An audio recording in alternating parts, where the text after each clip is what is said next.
Hey, what's going on, everybody? I just wanted to jump in here and I wanted to give you guys my take on the Justice League, Zack Snyders Justice League, and it I like the movie. I'm gonna start off by saying I like the movie. I know I actually watched the movie before I learned about the comments that were made by Zack Snyder on the charity stream, and I actually watched some of the charity stream the night before the movie came out, but I had fumbled around there and missed the first part of it when Zach first came on. So I caught it like right when he was leaving. So I didn't even see his comments. I didn't know anything about it to the next day because I had to go to bed early so I could go to a doctor's appointment the next day. So I actually got up the next morning and watched about half of it before I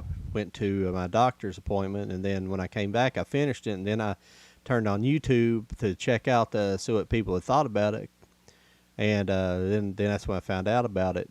But before we get into that, I'm gonna really say I like the movie. Myself, I personally liked it. I'm not going to let the comments get in the way of the actual creation. um, I thought it was paced nicely. It's a long movie. 4 hours is a long time, but I mean, this was just a passion project.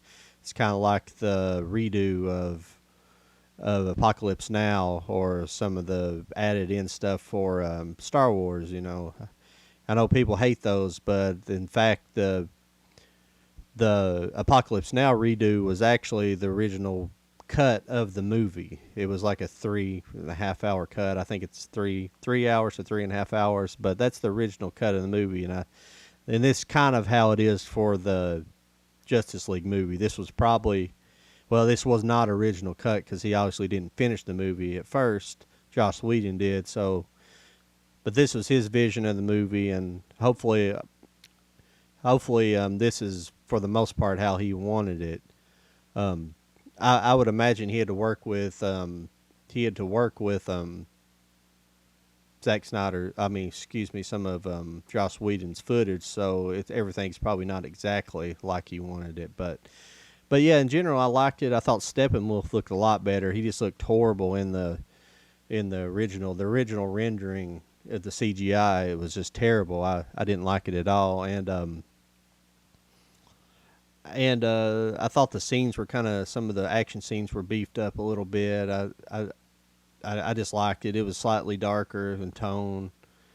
I just felt like where it was stretched out for such a long run time, you really got a little bit more character development and within all the characters, more Batman. I mean, it was just a pretty cool little movie, and as far as this year goes, the way everything's been going, how people's been getting canceled, and just how the industry's just being ruined by this whole movement. It might be the best superhero movie we get for a while, and but as far as Zack Snyder's comments, you know the issue I have with it is with his comments is that you kind of don't get a full story on a lot of people's channels as far as what I've seen so far. Hopefully I'm not the first person to be putting this up here, but I'm a subscriber and a member of Nerdrotic. I enjoy their stuff. I love Friday Night Tots. I love all their stuff. And for the most part, I like Geeks and Gamers. I've always liked all their stuff. They're guys. They've been pretty good. But on this past Friday Night Tots, nobody's brought up to the fact that Jeremy on Friday Night Tots admitted that he had talked to Zack Snyder in a Zoom call and told him to his face that he didn't like his DCE universe. And I mean, he laughs it off, saying that, well, Zack just said, well, I don't care, man. We're just gonna raise some money. I hate to say it, you don't say crap like that to somebody's face. I mean, when you're trying to do business with them, when you're running a business like Geeks and Gamers and trying to grow the brand, I mean, I ultimately don't think that's what Zach was. I don't think Zach was. I think he probably either the studio was behind this and made him make this statement. I potentially think it could be made for malicious reasons, trying to tie them into this. It's just such an easy thing to do these days. People like to do that. They like to tie in groups of people they don't like with current controversies, which don't have any resemblance at all. But I did want to, I am going to show you the clip of him actually saying this, so you can see where it happens, and just see what you guys think about that. Really in fandom before. It's been an incredible movement, and it's been a fan movement, and it's a win for all fans. And I keep saying this, regardless if you like these movies or if you don't like these movies, regardless if you think Zack Snyder's vision is correct or not, is irrelevant. This is a fan movement. It's a win for fans, and it's something that all fans have been trying to, try to be heard. And the Snyder Cut movement has been heard. I told Zack Snyder directly on a Zoom call, I'm not a fan of his DCEU. And the thing he said was, that's cool, man. Let's just get together and raise some money. That's all he just wants to raise some money for an awesome cause. That's awesome. This entire stream over on Uche's channel is all about the Snyder Cut movement. So, he kind of jokes around about it not being, him telling Zack Snyder this. I mean, just like I said earlier, if you're trying to run a business, I don't care what you're doing, you don't really talk to people like that. You don't tell somebody, well, I don't like your brand, I don't like what you're doing, and in some of these movies like the Batman versus Superman and the Superman, they're not the greatest. I thought the Man of Steel was pretty good. I personally like Man of Steel. I don't know why people have complaints. Some people just complain about everything and just don't sit back and enjoy a movie.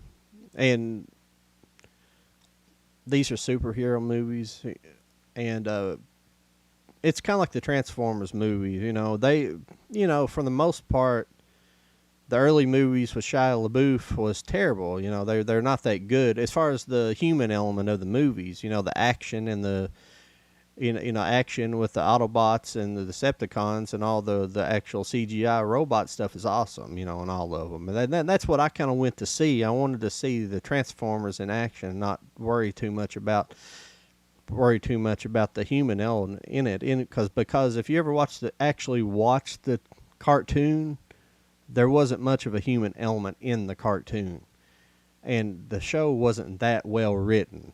Because I have the whole series on DVD over here, and I can tell you that the original show is not that good. It's not like you're working with great material here. So you can't really say that about comics, because there's plenty of great material to work with. And Zack Snyder, he's done pretty, The Watchmen is just phenomenal. I mean, I love The Watchmen, and I thought it's probably, even with all of the MCU